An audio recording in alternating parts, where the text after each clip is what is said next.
प्रणाम मित्रों। तो चलिए आज हम लोग ध्रुव स्वामिनी के आगे के नाटक को पढ़ते हैं। इसके पूर्व हमने खड्गधारिणी, ध्रुव स्वामिनी और प्रतिहारी तथा रामगुप्त के मध्य हुए बातों को देखा था। रामगुप्त ने खड्गधारिणी को ध्रुव स्वामिनी के मन में किस प्रकार के विचार है उस विचार को जानने के लिए कहा था, परंतु खड्गधारिणी पूर्ण रूप से उनके मन की बात को नहीं जान पाती है। रामगुप्त जानना चाहते हैं कि ध्रुव स्वामिनी के मन में अभी चंद्रगुप्त के प्रति प्रेम है या नहीं, परंतु इसमें वे असफल रहते हैं। उन्हें साफ साफ पता नहीं चलता कि ध्रुव स्वामिनी अभी चंद्रगुप्त से प्रेम करती है या नहीं। ये सब बातें होने के पश्चात शिखर स्वामी ध्रुव स्वामिनी से मिलने के लिए आते हैं। तभी खड्गधारिणी का प्रतिहार के साथ प्रस्थान होता है और शिखर स्वामी का उनके कक्ष में प्रवेश होता है।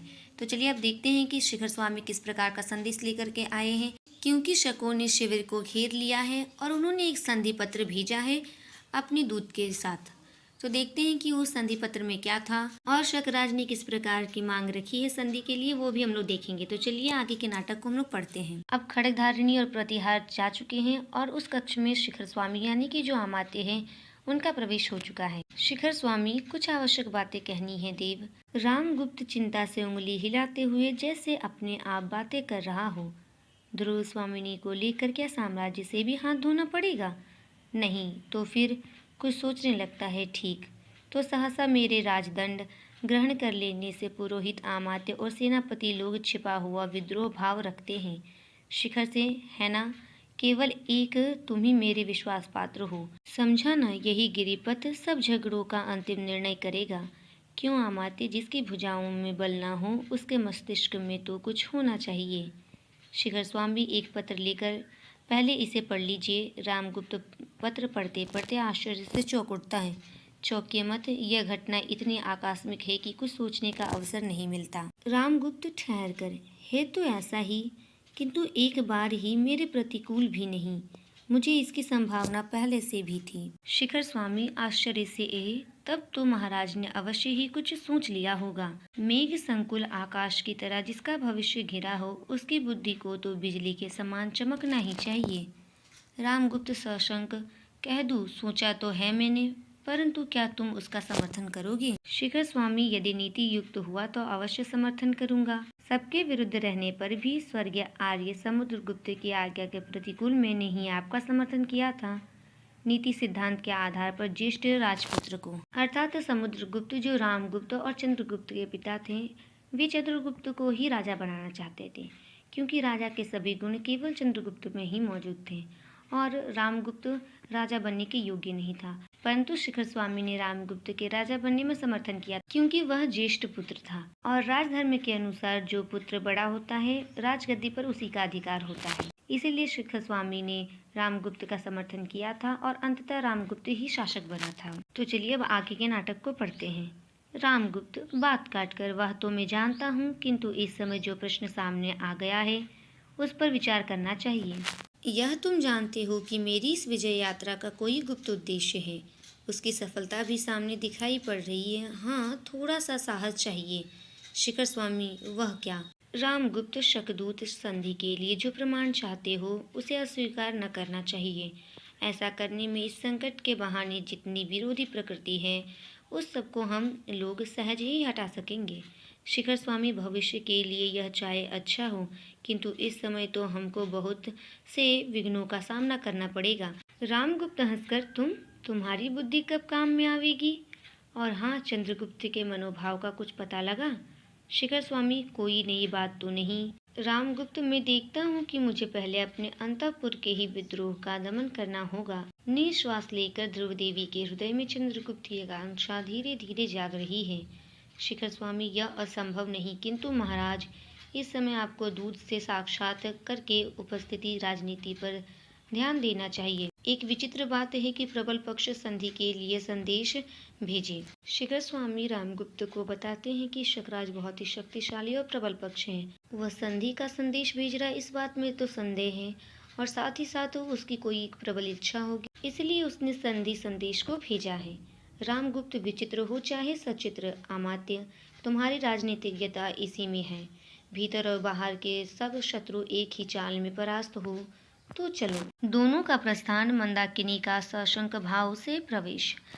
मंदाकिनी चारों ओर देखकर भयानक समस्या है। मूर्खों ने स्वार्थ के लिए साम्राज्य के गौरव का सर्वनाश करने का निश्चय कर लिया है। सच है, वीरता जब भागती है तब उसके पैरों से राजनीति छल छंद की धूल उड़ती है। कुछ सोचकर कुमार चंद्रगुप्त को यह बात समाचार शीघ्र ही मिलना चाहिए। गूंगी के अभिनय में महादेवी के हृदय का आवरण तनिक सा हटा है, किंतु वह थोड़ा सा स्निग्ध भाव भी कुमार के लिए कम महत्व नहीं रखता। कुमार चंद्रगुप्त कितना समर्पण का भाव है उसमें, और उसका बड़ा भाई रामगुप्त, कपटाचारी रामगुप्त। जी करता है इस कुलुषित वातावरण से कहीं दूर विस्मृत मैं अपने को छिपा लूं। पर मंदा, तुझे विधाता ने क्यों बनाया? सोचने लगती है। नहीं, मुझे हृदय कठोर करके अपना कर्तव्य करने के लिए यहाँ रुकना होगा। न्याय का दुर्बल पक्ष ग्रहण करना होगा। मंदाकिनी चंद्रगुप्त और रामगुप्त की बहन है और उसे पता है कि चंद्रगुप्त के साथ बुरा हुआ है। रामगुप्त एक कपटाचारी है, इसलिए वह चाहती है कि इस कुलुषित वातावरण यानी कि ये खराब वातावरण से कहीं दूर चली जाना चाहती है। फिर उसे याद आता है कि उसको विधाता ने क्यों यहाँ भेजा है, अर्थात उसका जन्म किस लिए हुआ है। फिर वह अपने हृदय को कठोर करके यहाँ रुकना चाहती है और न्याय के दुर्बल पक्ष का समर्थन करना चाहती है। चंद्रगुप्त का कोई भी समर्थक नहीं है, इसीलिए वह यहाँ रुककर उसका समर्थन करना चाहती है। फिर मंदाकिनी गीत गाती है। यह कसक अरे आंसू सहजा, बनकर विनम्र अभिमान मुझे, मेरा अस्तित्व बता रह जा, बन प्रेम छलक कोने कोने, अपनी नीरव गाथा कह जा, करुणा बन दुखिया वसुधा पर, शीतलता फैलाता बह जा। मंदाकिनी जाती है। ध्रुव स्वामिनी का उदास भाव से धीरे धीरे प्रवेश। पीछे एक परिचारिका पान का डिब्बा और दूसरी चमर लिए आती है। ध्रुव स्वामिनी एक मेज पर बैठकर अक्षरों पर उंगली रखकर कुछ सोचने लगती है और चमर श्रधरनी चमर चलाने लगती है। ध्रुव स्वामिनी दूसरी परिचारिका से, हाँ क्या कहा? शिखर स्वामी कुछ कहना चाहते हैं? कह दो, कल सुनूंगी, आज नहीं। परिचारिका, जैसी आज्ञा। तो मैं कह आऊं कि अमात्य से कल महादेवी बातें करेंगी? ध्रुव स्वामिनी कुछ सोचकर, ठहरो तो, वह गुप्त साम्राज्य का अमात्य है, उससे आज ही भेंट करना होगा। हाँ, यह तो बताओ, तुम्हारे राजकुल में नियम क्या है? पहले अमात्य की मंत्रणा सुननी पड़ती है, तब राजा से भेंट होती है। परिचारिका दांतों से जीभ दबाकर, ऐसा नियम तो मैंने नहीं सुना। यह युद्ध शिविर है ना, परम भट्टारकर को अवसर ना मिला होगा। महादेवी आपको संदेह ना करना चाहिए। ध्रुव स्वामिनी, मैं महादेवी ही हूँ ना। यदि यह सत्य है तो क्या तुम मेरी आज्ञा से कुमार चंद्रगुप्त को यहाँ बुला सकती हो?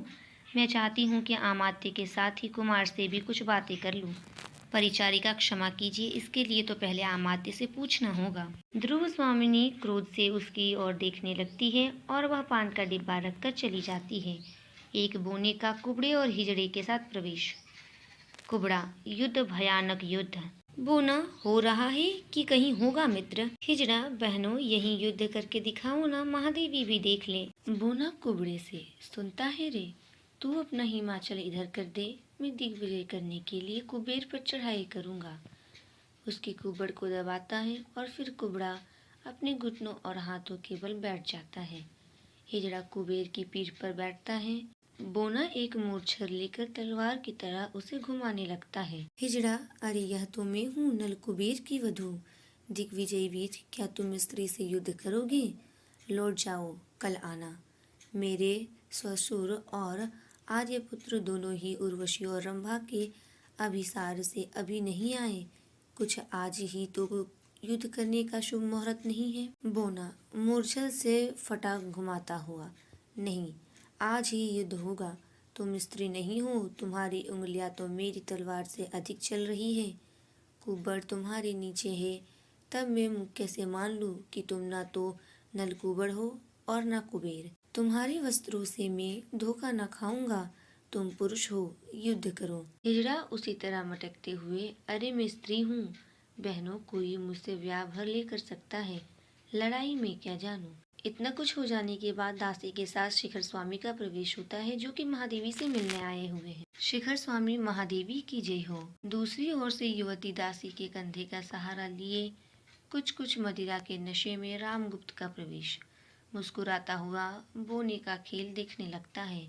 ध्रुव स्वामिनी उठकर खड़ी हो जाती है और शिखर स्वामी रामगुप्त को संकेत करता है, अर्थात जब शिखर स्वामी का प्रवेश होता है उसी के बाद रामगुप्त भी अपनी दासियों के कंधों पे हाथ रखता हुआ आता है और वह बोने, कुबड़े और हिजड़े का खेल देखने लगता है। तभी शिखर स्वामी उसको संकेत करता है कि यहाँ पर महादेवी भी हैं। अर्थात जो रामगुप्त है वो सदैव विलासिता में डूबा हुआ रहता है। वो एक कायर राजा है। वह कभी भी अपनी पत्नी के लिए युद्ध नहीं करेगा। और इसी का फायदा उठाकर शकराज ने एक प्रस्ताव भी भेजा है, जिसके बारे में आगे हम लोग देखेंगे। रामगुप्त कुछ भर्राए हुए कंठ से महादेवी की जय हो। ध्रुव स्वामिनी स्वागत महाराज। रामगुप्त एक मंच पर बैठ जाता है और शिखर स्वामी ध्रुव स्वामिनी के इस उदासीन शिष्टाचार से चकित होकर सिर खुजलाने लगता है। कुबड़ा फिर कहता है, दोहाई राजाधिराज की ना, हिमाचल का कुबड़ खुदने लगा।